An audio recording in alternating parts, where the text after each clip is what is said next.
He threw me out like trash, then hired me back as a janitor. Not to forgive me. To frame me for a $5 million crime. Every night his secretary cried in the hallway. Then one night she grabbed my arm and whispered, "Hide under the desk, you need to hear the truth." 2 months earlier, Brandon Sinclair changed the locks, drained the accounts, and left my suitcases outside. I kept our kids, Jackson, 8, and Chloe, 5, and moved into a tiny place on Chicago's South Side. I needed work fast, so I took a janitor job at his company, Apex Zenith Holdings. Now I scrubbed the same marble floors I used to walk on in heels.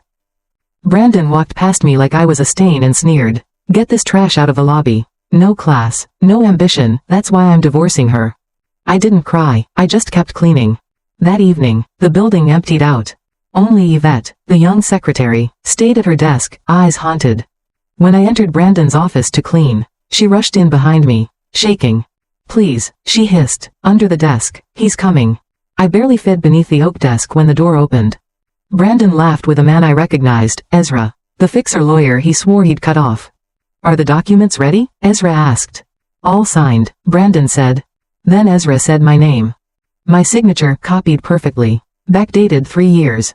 Brandon bragged, "Serena Hayes created a shell company, Triumph Dynamics. $5 million in government funds. Cayman Islands, and she's the CEO." He slapped the desk above my head. "I hired her as a janitor so her fingerprints would be everywhere. Who'll believe a cleaner didn't steal it?" Then he called dispatch, reporting me, messing with the safe. He even bragged he'd stolen my passport to match the signature. "They'll be here in 10 minutes, he said. Sirens started wailing outside. I slipped into a hidden utility corridor I helped design years ago. I ran to the basement archives, grabbed the Triumph Dynamics file, proof of the forgery. And then a flashlight hit my eyes. Mr. Leon, the night watchman, blocked the doorway. Boots thundered down the stairs. He made a choice, stepped aside, threw his coat on my shoulders, and whispered, "Loading dock, go for your babies." I ran into the frozen night, and my phone buzzed. Funds received, $5.000. Sender, Sinclair B. My stomach dropped. He'd deposited the money into my account, right before the raid.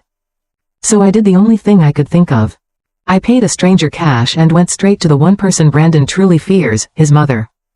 Vivian Sinclair opened the door, looked at my uniform and shaking hands, and said, "Serena, what is this?" I held up the file and whispered, "Help me, your son is trying to send me to prison. If you were in my situation, what would you do? Want to know what I did next? Tap the related video. Follow, subscribe. Disclaimer, real story submitted by viewer. Adapted. Got a story like this? Send it in the comments.